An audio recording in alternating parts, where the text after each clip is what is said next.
Super soft একটা পাউরুটির recipe এখন আপনাদের দেখাতে যাচ্ছি। পাউরুটিটা কতটা সফট হয়েছে প্রথমেই দেখিয়ে দিলাম। এখন চলুন রেসিপি দেখি।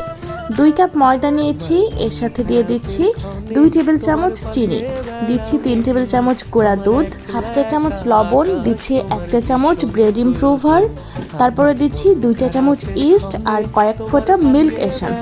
এখন সব কিছু ভালোভাবে একসাথে মিক্স করে নিয়ে 3/4 কাপ পরিমাণ কুসুম গরম পানি দিয়ে একটা ডো বানিয়ে নিয়েছি। এইবার রেস্টে রেখে দিলাম প্রায় 1.5 ঘন্টার মতো। 1.5 ঘন্টা পরে আবারও হাতে একটু তেল নিয়েছি, তারপরে সেটাকে খুব ভালোভাবে একটু মেখে নিচ্ছি। ময়দাটাকে ভালোভাবে একটু মথে নিতে হবে, এতে করে ব্রেডটা অনেক বেশি সফট হয়। এখন ব্রেডের টুকরোগুলোকে 5টা ভাগে ভাগ করছি।